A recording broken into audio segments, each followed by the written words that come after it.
Welcome everyone, and thank you for joining today. The title of today's webinar is Quickly Detect and Respond to PeopleSoft Security Threats. Our presenter today is Greg Wendt, who will introduce himself in just a moment. But first, I'd like to go over a few housekeeping slides. If you cannot hear this audio, click on Preferences and then Audio. You can check from there to see if you're using the appropriate audio device. You can also click on the play sound to check if you can hear the sound coming from your speakers. There will be a Q&A session following the presentation, so please type any questions into the Q&A chat box for Greg to answer at the end of this event. To prevent background noise, everyone is on mute. And with that, I'll turn the time over to Greg. Perfect. Thanks, Stephanie. As she said, my name is Greg Wendt. I'm an executive director here at Pathlock. What we're going to be discussing today is kind of our analytics platform. I've been with the Pathlock.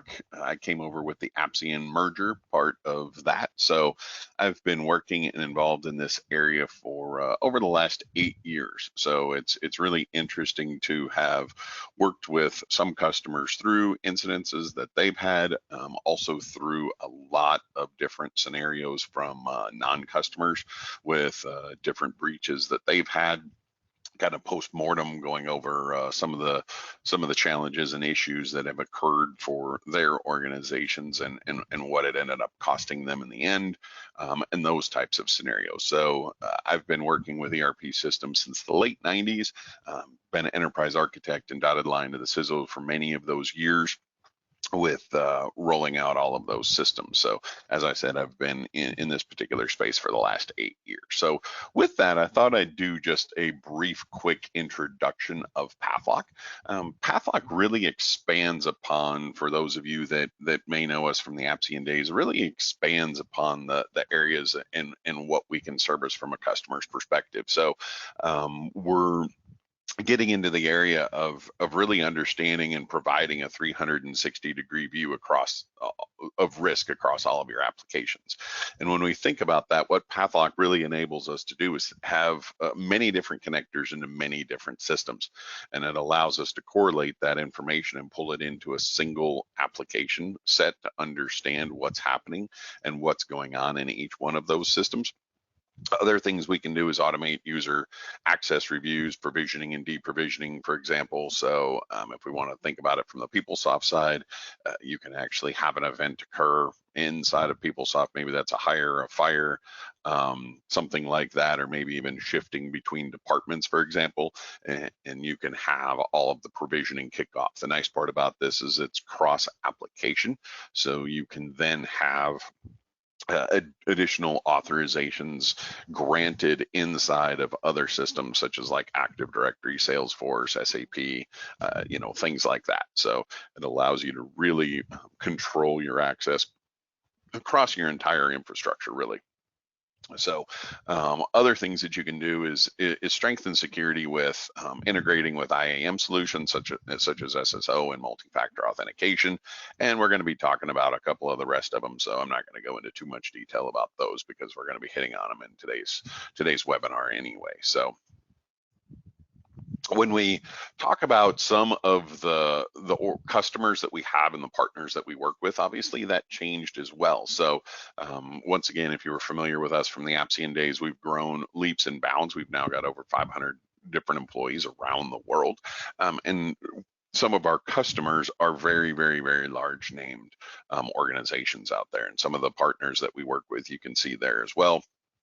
So with that, let's go ahead and get started. So some of the challenges and why are we seeing some of the risks and questions and those types of things that we see today to really understand how you detect and respond to those risks. So PeopleSoft's facing a lot of challenges, and sure, the term modernization can come into that, but if we think about just the changes, how organizations are using the application sets, there's a lot of different things that have occurred over, just looking at it from my career. I started back with PeopleSoft version 5, and at that particular point in time, it was everybody was on the network client server type of architecture. It was the big shift off of the mainframe and all of those types of scenarios. So the workforce has drastically changed over these 25 plus years.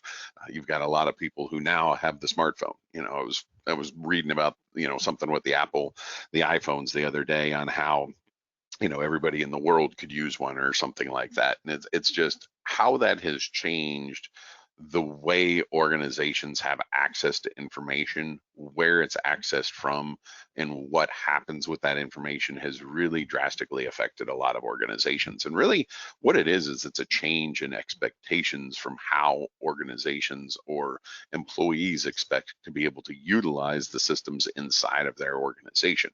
So as kids have graduated from college, they're used to using certain functionality. They can do it on their cell phones.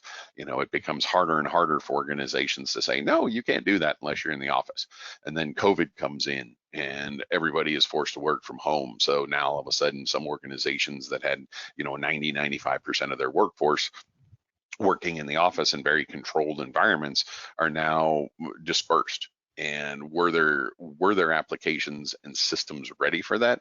I would say that's probably, I don't know if it could even hit 50-50. I would say there's a lot of organizations that weren't really ready for that shift and change because it increased the exposure to a level that, the bad actors followed COVID around the globe because they were able to target, because what it did is it created chaos inside of a lot of these organizations. And with that, many controls were changed. Security was um, kind of pushed to the back burner because the organization still had to function. And it was really difficult for them to all of a sudden, all right, we're taking 95% of the people and shipping them home. Where, VPNs, all sorts of things like that weren't necessarily designed for that type of scope because it was just such a small subset of maybe some people in IT or upper management that had that type of ability before. Then you add in different devices, as I was talking about with like the phones and iPads and all of these different types of things, it becomes real challenging. And then you also have increased exposure with type of devices that are being accessed and utilizing your systems now. You think about it before when everybody was in the office, um, it was a scenario where everything was really under your control. And even in those situations, I've seen situations where, just because you have control of the app or the target base computer that everything was running on doesn't mean that you're not going to have issues.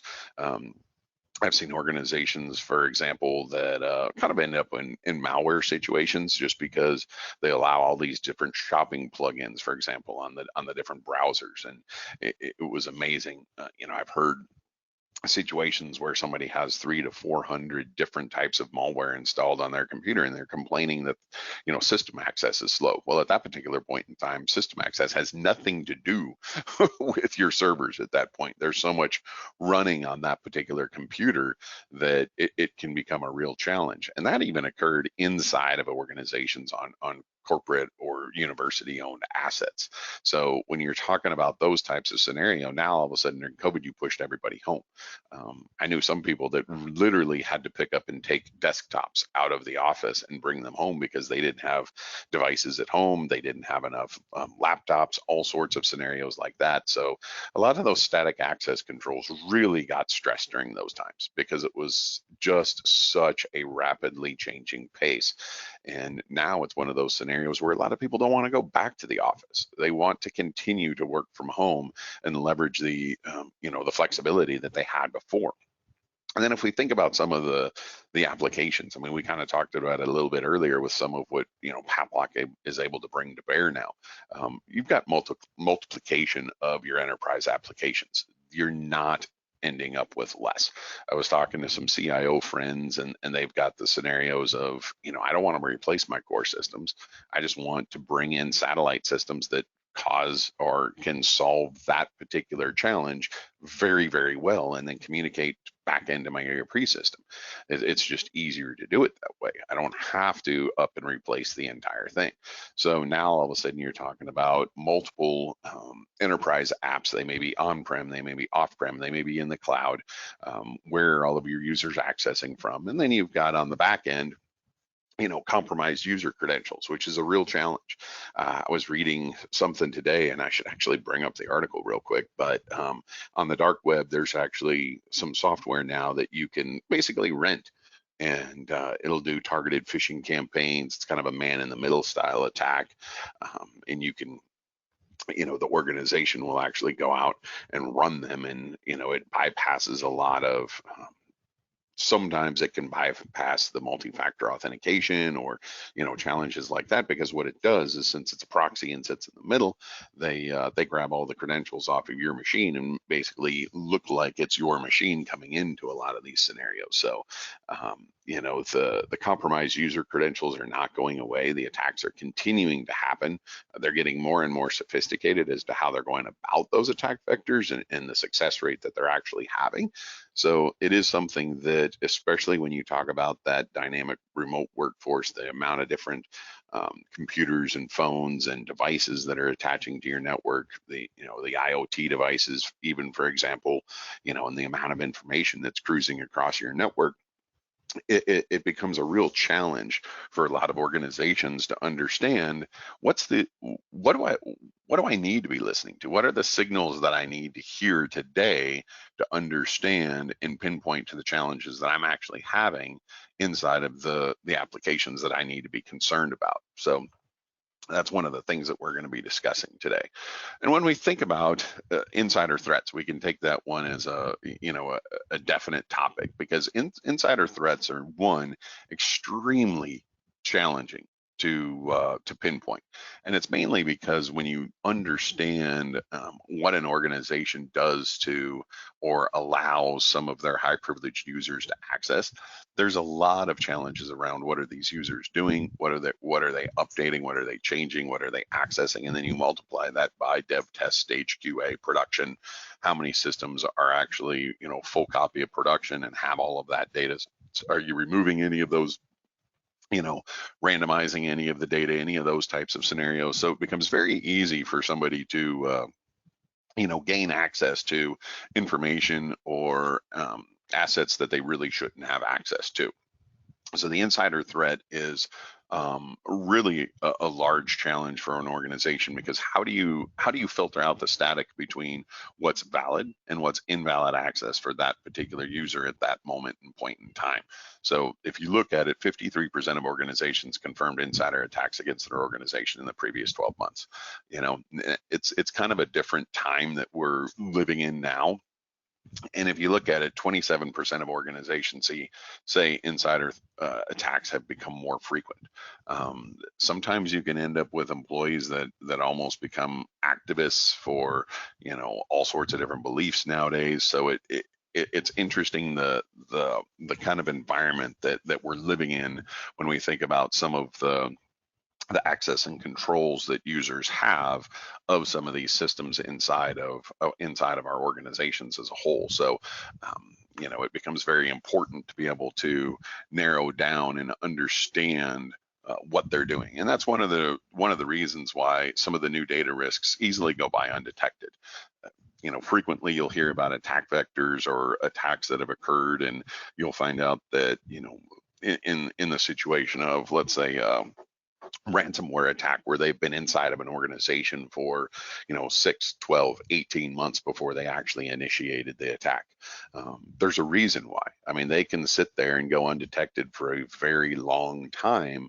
Once they get some valid user credentials, they might be able to create something. And I talk to organizations all the time about, well, we have all of this monitoring going on. We're listening to all of these events. We're capturing millions or billions or trillions, even in some scenarios, of messages or pieces of data are going over to our SIM systems. Well, the problem is, when you have all of that, it creates so much that it becomes very difficult to actually pinpoint, hey, what is the little piece of static that I need to listen to?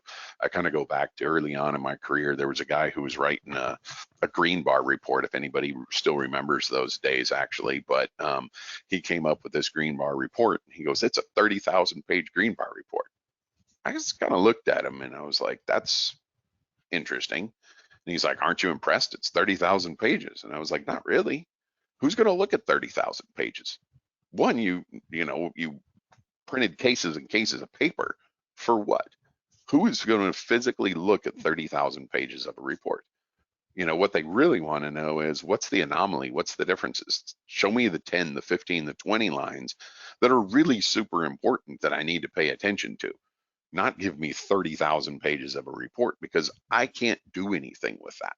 It becomes difficult to even handle it, maneuver it. What are you going to do with this information? So, that's one of the reasons why when we talk about even capturing of data and looking at it and sorting through becomes such a hard problem.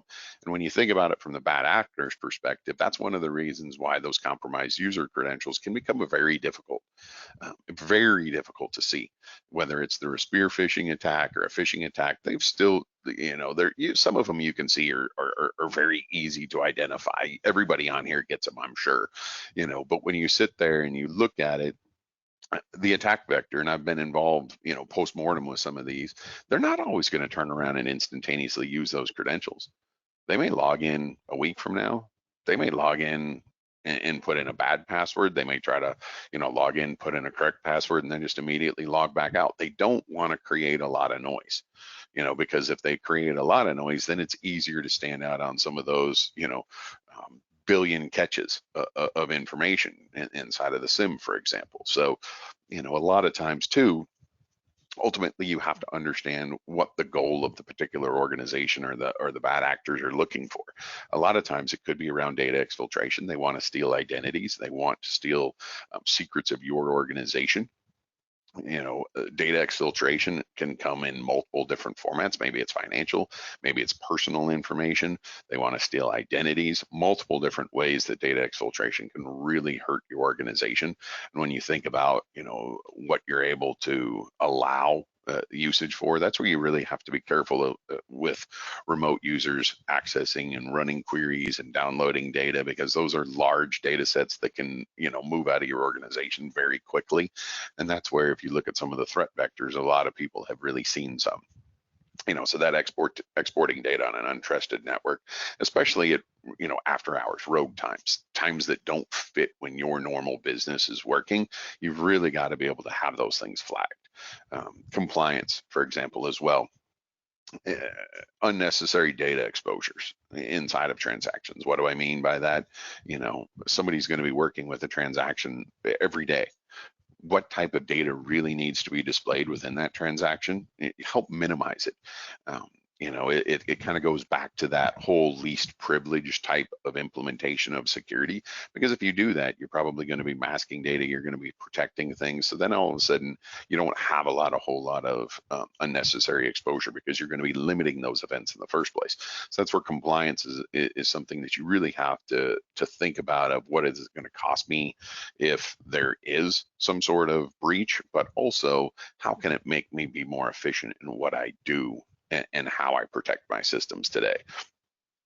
Viewing of PII of foreign data subjects. We've got a lot of organizations in Europe, and you've got to think about, okay, well, I've got employees in, let's say, Great Britain versus France versus Germany, and what type of data can actually move between this. Can they even see different data on subjects in different areas, and all sorts of things like that. So it becomes a real challenge. And then also tracking that, who did all of that. So that's compliance is not only hopefully protecting that information, but it's also understanding who's viewed and accessed those particular data records. When we talk about privileged misuse, this really goes back to that scenario of the insider threats, because this is somebody who is either going to be looking for information that is going to make them what they think for themselves, either maybe better within the organization, so they look better to where they're going to get more raises, they're going to they're going to gain something out of it, or they're going to turn around and try to blackmail or steal money from the organization. There's a couple of different things that can really happen quite a bit there. And that privilege misuse, we've talked to organizations all the time when you've got companies that are merging different groups of people. Once again, there's a lot of changes. there's a lot of chaos that assumes, because now you've got shifting of systems. We might be moving HCM systems, our financial systems. So there's a lot of people who have access to things that maybe they don't have in normal settings because it's not necessarily normal times. So we've seen data breached or released on social media, whether it was executive compensation, whether it was financial information, all during those particular times. So that's really misuse of those privileges that you have. And it's understanding, hey, where did that come from? And being able to track back and be able to drill into that particular function. Business policy violations. That's another scenario where getting into the tactic of understanding what that policy and procedure is and really implementing the controls inside of the systems. It becomes difficult to do that. And then obviously transactional fraud and theft, manipulating bank details, before payment, whether that's a refund, whether that's adding and dropping classes and a refunding to a student or a payroll. I've seen it in all of those different scenarios. So when you're talking about creating a fake vendor and POs, it happens all the time. It's pretty much one of the ways that from an insider threat that somebody can get the most financial gain out of an organization is some sort of fraud around POs and fake vendors or fake employees and paying them, because that's going to end up with real, financial dollars and cents going out the door to this particular, user. I've also seen it to where, they've figured out, oh, that I can buy anything under $1,000.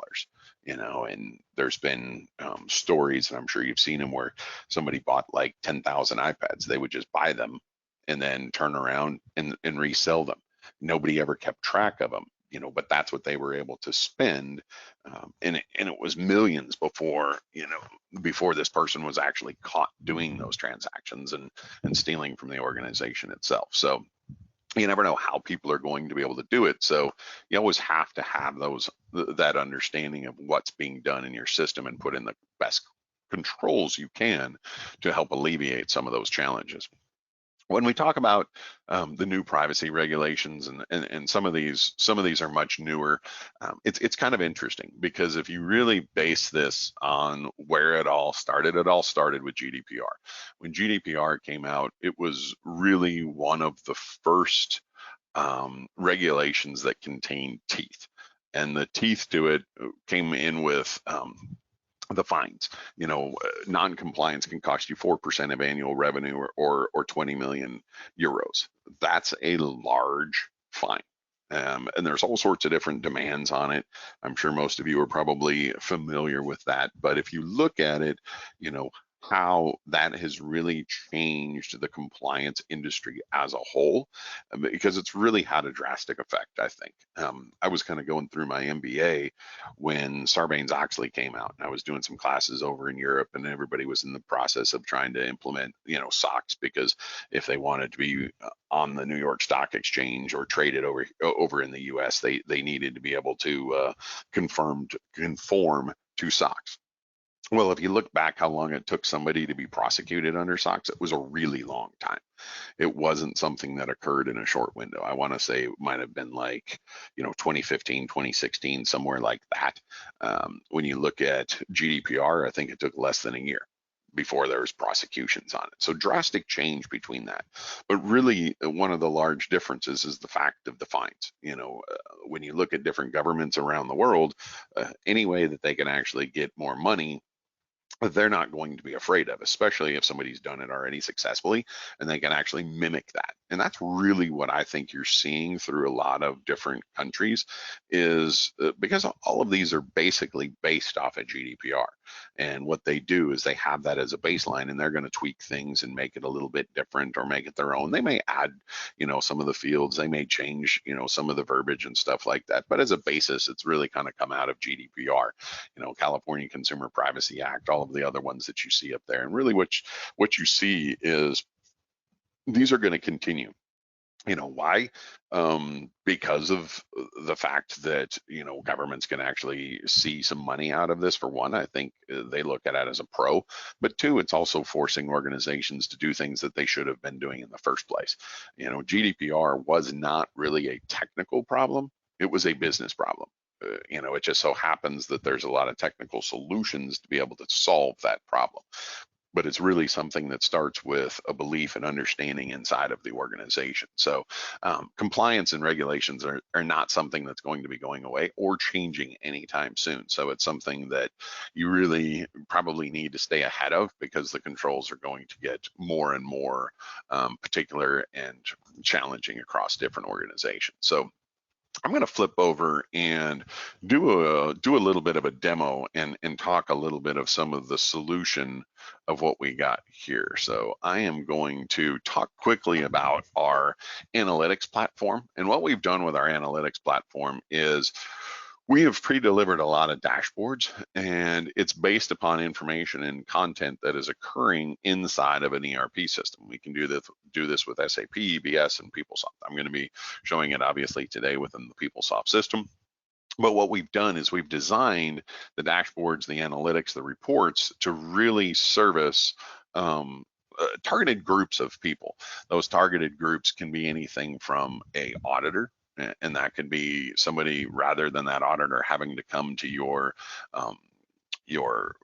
financial leads or your technical analysts, they can go directly to the analytics platform themselves to be able to see and gather the information for themselves. Also, it can go to a security analyst, somebody who might be doing incident response. It can go to a business owner so they can understand what's happening inside of the application and who's doing what. And I'll go through some of those scenarios before. Or, it's also a PeopleSoft administrator. So there's different sides of the application set that actually deal with performance and what the users are seeing, as well as the security and things like that. So when we think about an ERP system as a whole, though, one of the challenges is there are so many transactions, and which ones are the important ones? This kind of goes back to what I was talking about earlier. How do you get rid of the static and focus on the things that are important, right? Because now if I can do that, it kind of goes back to that green bar report. It's not going to be 30,000 pages. It's going to be the 10 lines that I was interested in the first place, right? So how do we do that? Because that's when we're going to narrow down and be able to figure out on an insider threat, was this something that was planned, or is this normal access? So I'm going to start with compliance and kind of build the stones up of how we're able to do this. So I am going to expand this timeline here because not much has occurred in the last 15 minutes because I've been talking. So what we're able to do here is what we've done, and I'm going to sign into a PeopleSoft system over here as well, because I'm going to do a few things. If I could actually type the password, let's just use the fingerprint and we'll do it the old-fashioned way. So I'm going to go into one of our controls. Let's see if it's under here. Yep, it is. So I'm going to go into our Pii setup. So what we've actually done with this is we've got 3 different deliverables, and these are based around the different verticals within inside of the PeopleSoft system. So HCM, financials, and then campus solutions. This happens to be an HCM system, so I'll go into there, for example. But what we've done is we have pre-categorized all of the information, and this basically comes down to GDPR, because it ties directly into GDPR of what fields need to be level 1, so PII level 1, which is really private and restricted information. Think social security numbers, dates of birth, those types of things. So it really allows you to understand which fields. So this is pre-categorized, and then we've also labeled or categorized level 2. The nice part about this is if at your organization, let's say that you have a PII model, or you've gone through and created a data model, and these are the sensitive fields that you track at level 1, great, that's fine. You can create an add-on, you can modify these, you can change these. The nice part about it is we've got all of this categorized for you, so you don't have to do it, and that's in all of the different systems, HCM, financials, and campus. So what does that mean? So what it means is, as the users are accessing information and working with the system, we can understand the metadata and then report on that for you. So now all of a sudden, rather than just saying somebody went to, PERS data 3, for example. Okay, well, what's PERS data 3? That's going to be, the the back office page that has all of your personal information on it. Well, how does a auditor know if somebody accesses that page, for example, know and say, oh, well, that's a page I need to be concerned about? Well, they know and understand PII data and what your data model is. So now what we can do is we can call out that information for them very quickly to understand and show these are the people who are accessing your most sensitive transactions, where you either have sensitive data or things that you're concerned about. We've also got all the raw data, so we can see a little bar chart over here. But when we look at the raw data, we've got date timestamps, we've got the user, we've got the IP address, we've got the component, the page, and what PII level they actually accessed, how many times they did that. So the nice part about it is you can really get down to the detail. So when you're talking about incident response or how people are utilizing your system, now all of a sudden you can understand, oh, hey, now we've got usage of very sensitive information at maybe rogue times of the day, maybe 2 or 3 o'clock in the morning, or coming in from, rogue locations across the globe, and we don't want those things to occur. So, that's one of the things when you're talking about understanding the usage of these systems and being able to filter out the static, it becomes very important to be able to dial that in. So this is where we're able to do that, because we can build in and inspect the metadata and understand how all of that is working and apply that to those individual sessions and logging of information, to where we know who is accessing that information inside of the system, and where they're accessing that information from with that source IP address, which becomes very important, especially when you're talking about possible rogue insider threats or those types of scenarios. I'm going to go back to the dashboard here real quick, and I want to talk about brute force attacks, because this is something that we have seen and really helped solve. And what this is I'm going to show it on this page, and then I'm actually going to bring up another dashboard as well real quick. So what we're tracking here is the failed login attempts. These are failed login attempts that are directly two-tier user IDs and passwords. So if you think about it from that perspective, it would be the IDs and passwords that are authenticated against the PeopleSoft system. It's interesting because, years ago when I was working for an organization, we spun up a hidden web server on PeopleTools 8, and we were trying to roll out mobile access. And when we did that, I instantaneously, within the first 4 hours, saw usage of that system where somebody was attempting to log in as PS and VP1. Why is that important? Well, if you're not talking to the right person, somebody trying to log in as PS or VP1 to a system doesn't mean anything at all. When you're talking to a PeopleSoft administrator or a PeopleSoft security administrator, they're going to understand and say, well, wait a minute, who's attempting to log in as that? Where are they doing that from? Why are they doing it? And this was a hidden URL that wasn't even out there. So obviously it was some sort of script kiddie that was doing it. But when you don't have the insight and understanding, and that information isn't going to the right person, it becomes very difficult to apply context to it and meaning in a format that is going to mean anything for your organization. So I'm going to go back up one, and I'm actually going to go into security, because what we do is we take and we expand on this information even further. So not only do we have failed attempts, but we also have successful attempts, because going back to that example of the the bad actor getting somebody's credentials. So they fall for a phishing attack. Maybe it was a spear phishing attack, but they fall for it. So we're going to then all of a sudden see a rogue login, maybe coming from a rogue location inside of your application based upon that user ID and password. Right. So it becomes much easier. But if you're only, let's say, looking at failed logins, how do you know? Well, if they successfully logged in, that's important to know too. It kind of goes back to when you're testing and looking at things, which I was talking to somebody about the other day, is you can't always, test for success. You can't always look back at things and say, did this work successfully? Well, are you testing the negatives in that as well? And that's one of the reasons why when you're talking about user IDs and passwords and connections made into your systems, you have to look at both the failed requests and the successful attempts. So definitely something that you want to do there. Other things that we can do, once again, the PII information is there as well. This particular dashboard is dealing with the top 10 users that are downloading data. So what that is we can actually flip a switch that says, one, we can protect it, through our security platform to where data can't be exfiltrated out. But if somebody does, we can also log that as well. So if it's query or even a grid that they're trying to download off of a page, we can tell you that. We can log that. So now all of a sudden, oh, PS1 or Vicky's in took data out, certain date, timestamp, certain page, you have all of that information. Another question that comes up and can become very difficult to track is multiple users logging in from the same IP address, but with different credentials. So in this scenario, you can see VP1 logged in from this IP address. That was successful. That was fine. But when you look at a couple of the test accounts, that was actually failed.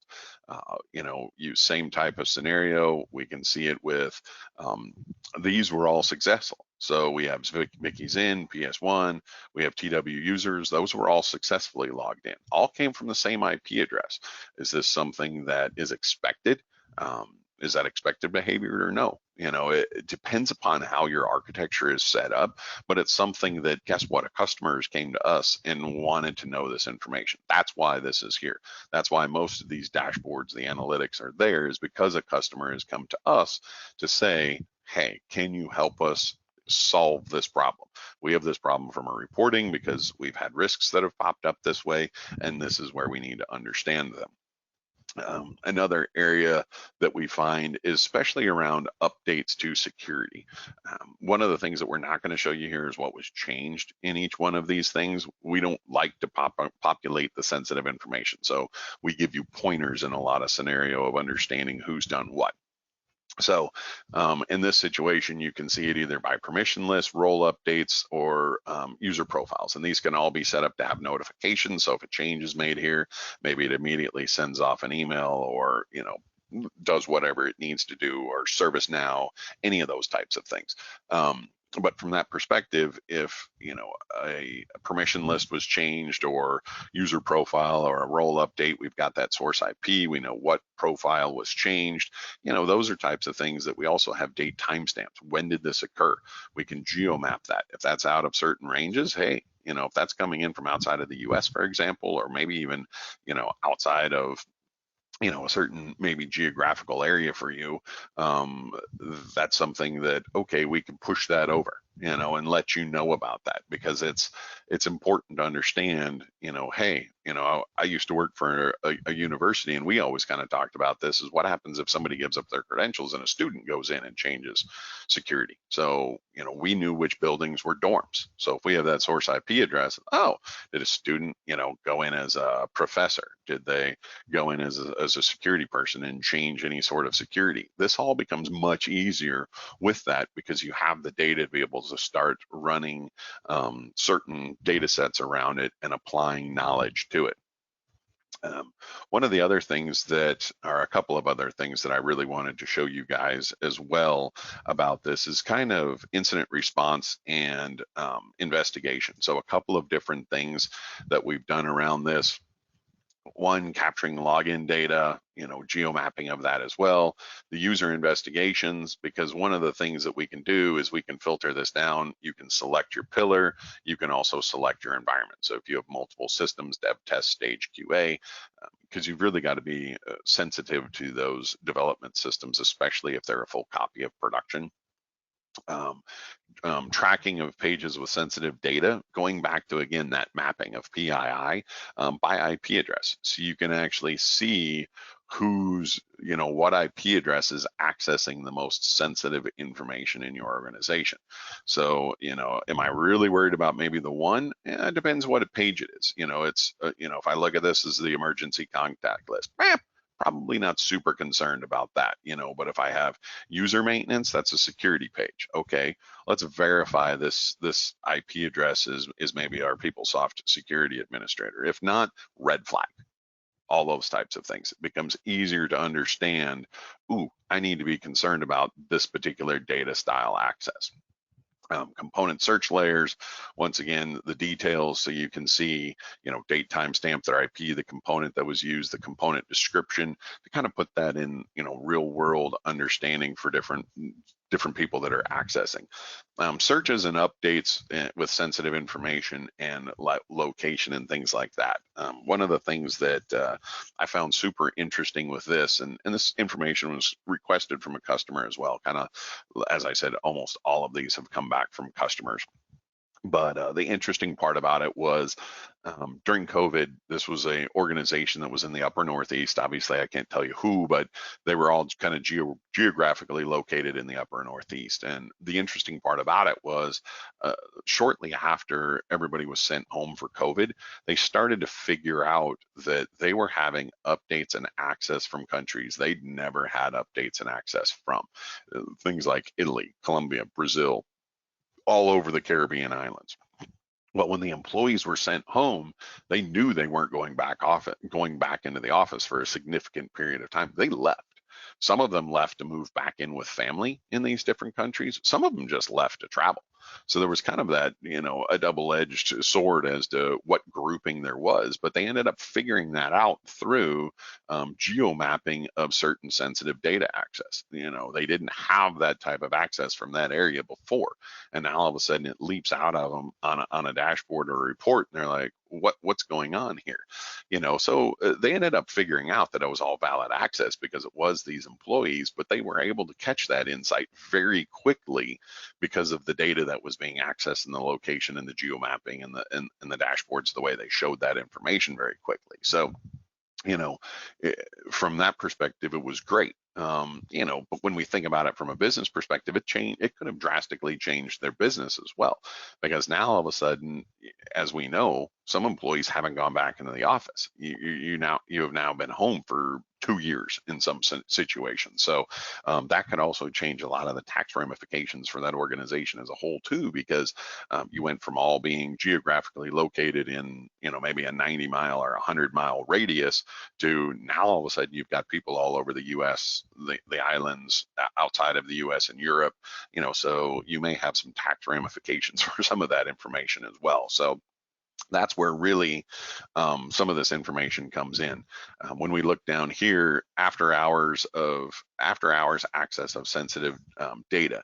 So what this is going into that PII level once again, categorizing that information for you, geo-mapping it, and letting you know what type of access has taken place, what date, timestamp. The nice time about this is you can actually set this up yourself. So you can set in the controls to say, I want after hours to start at 7 o'clock or 8 o'clock at night and go through 6 in the morning or 7 in the morning. You can set that up. It's all controlled within the application, so you can set that variance to where it's really around the windows of time that's important for you. So really helps you understand anomalies that are occurring within your system just at your fingertips. I'm going to take that one step further with understanding what business users are doing. So we've enriched the data here in this situation, and we're actually adding context around the individual users, their access, and what their account is. So what we've done is we've pulled in job information, really it's department information about the user ID. So when the user logs in, we also have information that says, oh, this is a member of X department. What does that mean? It means that we're able to understand what that user has looked at. So if I go back up here to the top, for example, we've got a detailed information on what searches that employee has actually performed. So here's the user ID, date, timestamp, their user ID, or their employee ID. So what employee ID are they established within the PeopleSoft system, and whose information did they look at? So they searched employee ID KU0, 0090 or KU007. When you have this, obviously that's going to be self-service access, because you've got the component is going to tell you that. The other side of it is we're viewing here personal data on another employee. Well, is that somebody that they should validly be looking at, or maybe it's somebody that they shouldn't? So if I shrink this back up here a little bit, I'm going to come down here and I'm going to look a little bit deeper into the employee data within a department. So that's why we have that information in context of understanding the department that they're within, because now all of a sudden, if they are within that same department, we can tell you that. Why? Because once again, a company came to us and asked us for this. Can we do this? Well, it points to or can help alleviate the situation of stalking, sexual challenges in the office, of where somebody is accessing information about somebody within their same department and then doing something with that information. The reason why that comes up is because it's occurred. I've talked to numerous different organizations where that has occurred, and that's one of the reasons why they request that information, so we can see, okay, who is the user ID who signed in, what employee ID, what department ID are they, what department is that, so you can understand, all right, this is that department. What information are they looking at? So they looked at personal data of KU003, who's also in that same department, 9 times. Okay, that seems a little high. It seems a little aggressive. What do they need to know in the personal data? What do they need to know in financial information? Are they looking at phone numbers, addresses, contact information for all of these people? So there's a reason why we add context in and apply that information for you, is so that you don't have to do it. You've got this, got this information at your fingertips. Other things that we've done here, we can see logins. This is kind of a post. This is more for business use and a post-COVID thing, because are my employees doing what I'm paying them to do? Type of scenario. Always a big question that comes up when you talk about the understanding of usage of the system. Over here to the side, tax related pages, that's something where it comes down to a lot of the times around the shipment of W-2s. There's a lot of targeted spear phishing and phishing attempts at that particular time because of the sensitive information that's contained in W-2s and W-4s and any sorts of updates like that. So any viewing of those particular pages is always tracked. And then also compensation. These two are kind of tied together from the perspective of they're both looking at compensation information, but the lower one here is actually looking at executive. So what we can do is we can filter by like maybe a VIP list to understand, oh, somebody looked at the chairman of the board or the president or the provost, or grab a title or whatever, and somebody access their information. Who's looking at it? They're kind of somebody who should be a little bit protected in a lot of scenarios. But every organization that I've worked for across the board since I started back in the late 90s has always wanted to know if somebody's accessed any sort of sensitive information around compensation. If anybody looked at salary, they wanted to know. We had triggers into the database level and all sorts of things built in. And here at the GUI level, we're able to see, who's accessed any sorts of compensation information. You can see that the pages are all different. The component might be different, but what we're understanding is the metadata.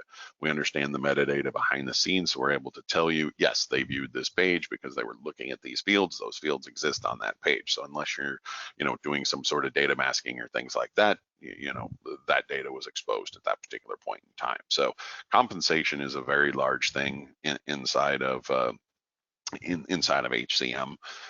When we go down a little bit further, address changes, bank account updates, those are obviously changes if you're looking at some sort of bank theft. This one is another one that's monitored extremely often because it's something to where, there were a lot of organizations that even pre-COVID opened up direct deposit updates. Hey, we rolled out self-service. We've got all these types of things. We're going to put it out there. And this was the number one thing that got hit. So there was an organization I talked to them post breach or almost post breach. They didn't lose anything, but it was a scenario where they had X amount of checks that were attempted to be offshored and all went through the same account. But it took them 2,200 man hours to figure out what happened to those checks. And they basically, after 2,200 hours, figured out that they didn't have any idea as to what happened because they didn't have data to track it and log it. So And then system access. This goes back to after hours, so it's kind of another spin on somebody accessing the system after really the normal workday. There's some countries, when you talk about France, for example, they want you very disconnected at night. They don't want you working. So this could be something from a support of their laws to, hey, we want to know about it because it's really rogue access.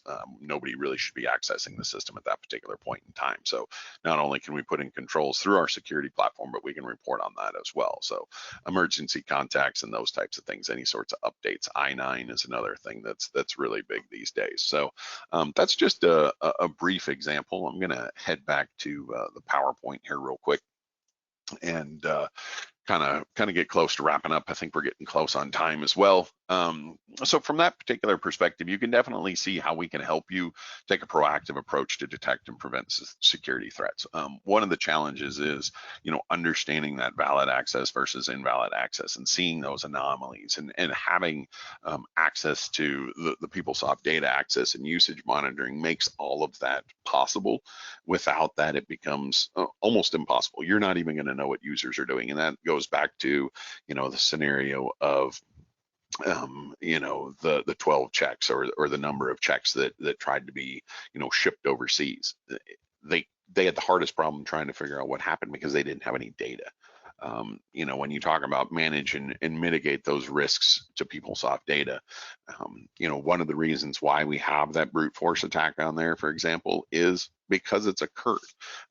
We had an organization and they did a presentation with me, but they had about 3,500 logins a minute with Active Directory. That's why that report is there. That's why that dashboard is there. They figured out it was 2 different IP addresses, and China blocked them at their external firewall and mitigated the attack. So that's how you can quickly use this data to evaluate what's happening. Because of adding that context and knowledge to it, it puts the correct information in the right hands to be able to do something with it. Kind of goes back to turning in and tuning into the right radio station versus the static. So obviously we can enhance access controls with dynamic policies through our security policies and our security platform that we didn't go into today. And all of our solutions are very lightweight, quick, and easy to deploy. So you can go live in weeks in a lot of these situations rather than months to years. So when we talk about it from a summary perspective, addressing some of the concerns and issues that you have with your ERP systems today are challenging. They're complex. They're not always easy.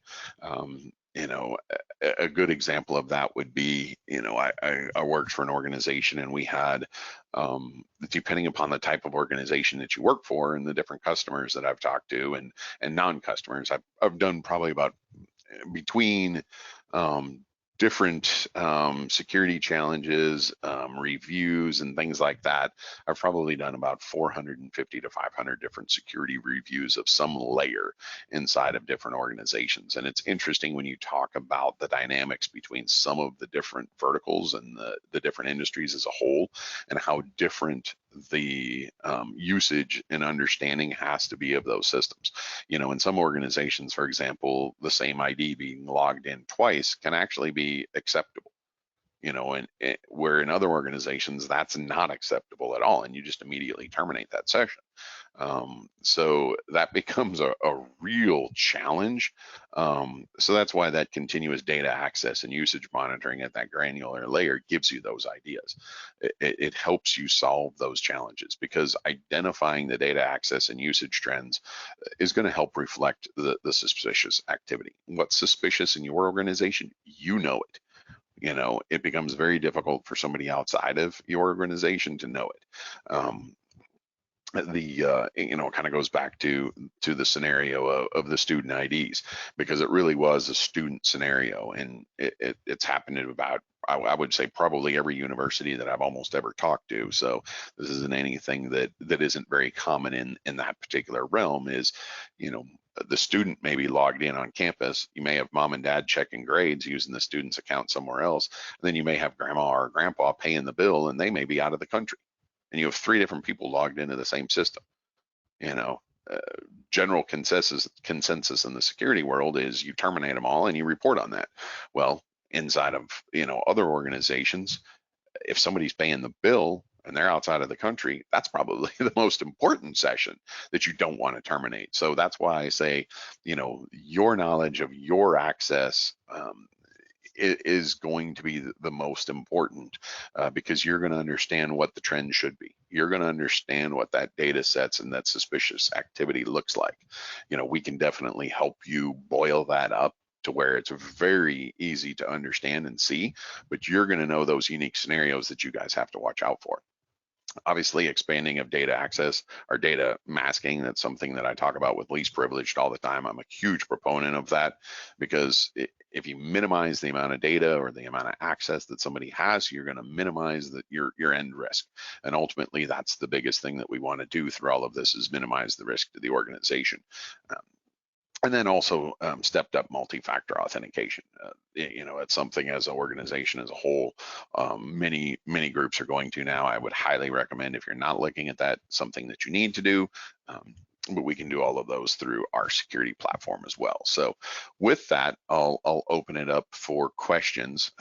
As Stephanie said earlier, you can submit the questions via the question control panel inside of the GoToWebinar control panel.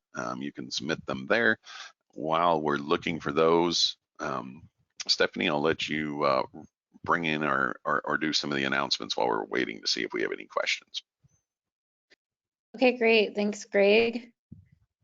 So we have an upcoming webinar for PeopleSoft called Streamline PeopleSoft Provisioning and Gain Process Efficiency. And that will be on Thursday, September 29th at 1 p.m. Central Daylight Time.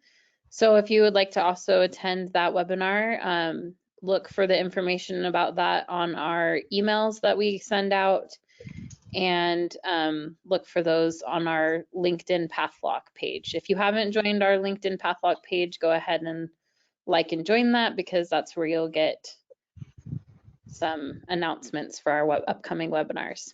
But yeah, that's the one we have coming up. I don't see any questions for today. So thank you so much for coming, and thank you, Greg, for the presentation. And we hope to see you at future events. Thank you all.